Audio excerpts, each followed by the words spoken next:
Hello viewers, আসসালামু আলাইকুম। শুভ সকাল।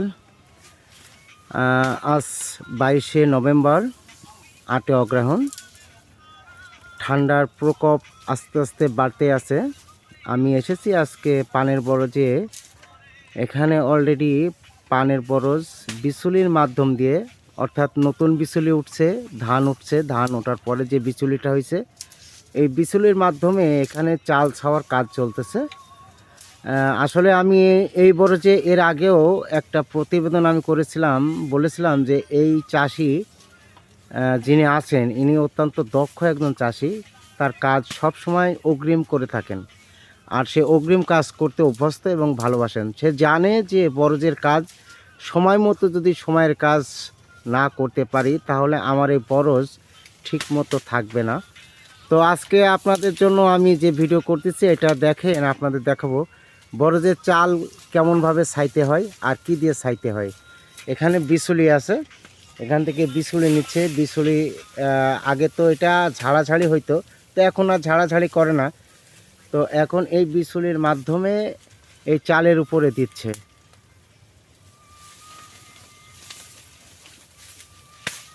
বিচুলি অর্ধেক অর্ধেক করে নিচ্ছে হাতে নেওয়ার পরে।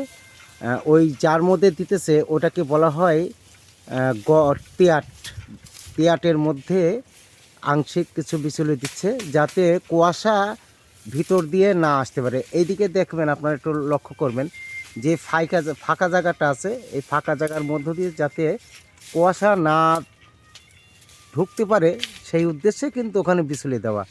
আর তাছাড়া পুরো চালটা দিচ্ছে এখানে।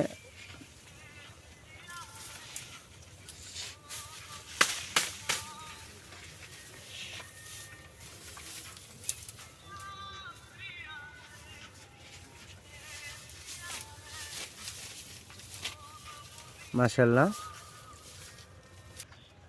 এদিকে আরেকজন আছেন, তিনিও এই কাজ করছেন, চাল ছাওয়া কাজে ব্যস্ত আছেন। এভাবে প্রতিটা পিলে, এগুলাকে পিলে বলা হয় আমাদের চুয়াডাঙ্গাতে, এক একটা পিলে বলা হয় এগুলাকে পিলে। প্রতিটা পিলেতে এইভাবে আস্তে আস্তে বরজ ছাওয়ার কাজ চলতেছে। এই বরজের পানের চেহারাটা এবং কালারটাও অনেক উজ্জ্বল, অনেক সুন্দর। কারণ গ্রিন বলতে যে সবুজ কালারটা আমরা বুঝি, সেই কালারটা কিন্তু এখানে আছে। আমরা এখন চলে এসেছি সরাসরি এই বরজের যিনি কর্ণধর, যিনি মালিক, তিনার কাছে। আমি ওনার পিস আছি। হ্যাঁ ভাই, আসসালামু আলাইকুম। ওয়ালাইকুম সালাম। কেমন আছেন? ভালো আছি ভাই, আপনি এই যে এত সকালে, অর্থাৎ আজকে অগ্রহায়ণ মাসের 8 তারিখ, আপনি এই সময় এই যে আপনি চাল ছাওয়ার কাজ শুরু করে দিয়েছেন, তা আপনি এত দ্রুত করার কারণটা কি? কারণটা এখন ছাতি তো হবেই, দেখা আছে সেইয়ে থুয়ে দিই বিচুলি এই নিয়ে থুয়ে দিয়ালাম, দেখা আছে নষ্ট হয়ে যাচ্ছে তো গুইতে মুইতে লেগে যাচ্ছে, ও সেইয়ে থুই ছাতি তো হবেই।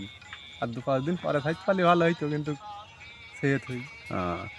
এই ছাওয়ার দ্বারা এই বরজের কি উপকার হবে? উপকার এই যে পান পড়বে টরবে না, এই যে তাই। ধন্যবাদ আমির ভাই, আমির খসরু ভাই। পান আমি আসলে আপনাদের যে কথা বলছিলাম ঠিক ওইটাই হয়েছে। কারণ এই পান বরজে কুয়াশা পড়ার কারণে কিন্তু পানের ক্ষতি হয়, পান পুড়ে যায়। আর এই পুড়ে যাতে না যায় তারই হাত থেকে বাঁচার জন্য অগ্রিমভাবে, আমি আগে বলেছিলাম এই ভদ্রলোক অগ্রিম কাজ করে থাকেন, এই জন্য বরজটা ছেয়ে দেওয়া হচ্ছে। আর তাছাড়া আমার চুয়াডাঙ্গাতে এখন বর্তমান যে বিচুলির দাম, এগুলাকে বিচুলি বলা হয়। এই বিচুলের দাম যে পরিমাণ, আপনারা শুনলে হয়তো অবাক হয়ে যাবেন। 7,000 থেকে 8,000 টাকা পণ। আপনার পণ না, 7 থেকে 8,000 টাকা কাউন, অর্থাৎ 16 পণে 1 কাউন হয়। এই 16 পণ বিচুলির মূল্য আপনার 7,500 থেকে 8,000 টাকা পর্যন্ত। তো ভিউয়ার্স, আমি আজকে এই পর্যন্ত। যেখানে থাকুন ভালো থাকুন, সুস্থ থাকুন, নিরাপদে থাকুন, সেই আশা ব্যক্ত করে আমাদের পরবর্তী ভিডিও দেখার জন্য আমন্ত্রণ রইল। আমি সুলাইমান, সমগ্র বাংলাদেশ, চুয়াডাঙ্গা।